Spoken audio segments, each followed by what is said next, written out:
अस्सलाम वालेकुम दोस्तों, कैसे हैं आप। उम्मीद है आप सब खैरियत से होंगे। आज का मेरा मौजू है मुसलमान दिनी बेइसी और तर्क जिहाद की वजह से मजलूम हैं।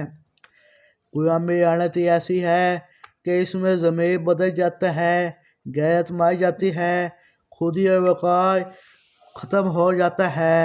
अब ज़रा इन मुसलमानों की हालत का अंदाज़ा लगाएं, जो हिंदुओं में हिंदू, सिखों में सिख, ईसाइयों में ईसाई, बदुओं में बुद्ध और फिर मुसलमान के मुसलमान। इनकी मुसलमानी पे कोई आँच नहीं आती। मुसलमान उठो और अपना मकाम व मनसब याद करो, अपने आप को पहचानो। दुनिया की ज़िंदगी का कोई पता नहीं कब ख़त्म हो जाएगी। एक अल्लाह के दरबार में हाजिर होना है, वहाँ क्या जवाब दोगे। अपनी माओं का, बहनों और बेटियों का बदला लो। पूरे हिंदुस्तान के अंदर मुसलमानों की जो हालत है, इसे आप सब लोग जानते हैं। फिर ये इब्ने अल वक्ती क्यों है। मुसलमानों, घबराना, झुकना और बिकना तुम्हारी तारीख में नहीं। गद्दारों का अंजाम हमेशा भयानक।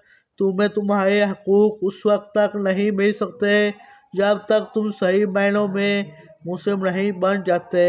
लाम निहाद मुसलमानी से कुछ नहीं मिलेगा। याद रखना, गद्दारों का अंजाम भयानक होता है। आप पर फ़र्ज़ है कि तरबियत हासिल करें, कत्तार फी सबेलिल्लाह में अमली तौर पर शरीक हो, अपने आप को मुंजिम करें और अपना खोया हुआ मकाम हासिल करें। मुसलमान बदला लेता है, इसलिए आप भी बदला लें। हिंदू अपनी मुख्तलिफ तंजीमों को बहुत ज़्यादा मुनज़्ज़म कर चुका है, लेकिन अभी कुछ नहीं बिगड़ा। आप मुसलमान हैं, तैयारी करें, अमल करके दिखाएं, गद्दारों के हाथ में ना आए। शरीयत की रूह से ये जिहाद आप पर फ़र्ज़ है, बिल्कुल उसी तरह जिस तरह नमाज और रोज़ा है। जैसे नमाज और रोज़े का छोड़ने वाला गुनाहगार है, उसी तरह कत्तार फी सबेलिल्लाह को छोड़ने वाला भी गुनहगार है। आप नीयतों को खारिज करके उठें, फिर देखें अल्लाह ताला की नुसरत कैसे होती है, अल्लाह की रहमत की बरखा कैसे बरसती है। घबराना, झुकना और बिकना तुम्हारी तारीख में नहीं है। अपने नबी सल्लल्लाहु अलैहि वसल्लम की सीरत पर अमल करते हुए इस्लाम की कुरान जिहाद पर अमल पैरा हो जाए। क़यामत के दिन ये उजड़ना चाहिए कि हम कमज़ोर थे, बेबस थे, मजबूर और लाचार थे।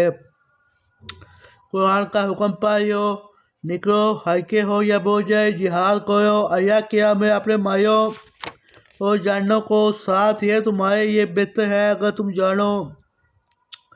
इसी तरह सूरह बकरा की 214 और सूरह निसा की 71 नंबर आयत तुमसे मुखातिब है। मुसलमानों, होश करो। अफगानिस्तान के इलाके से रूसी दरिंदों ने मुसलमान ख़वातीन और नौजवान लड़कियों को अगवा कर लिया।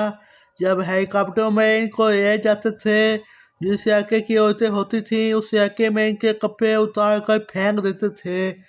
इसके साथ साथ गलीज़ और गंदे पैगाम लिख कर फेंकते थे।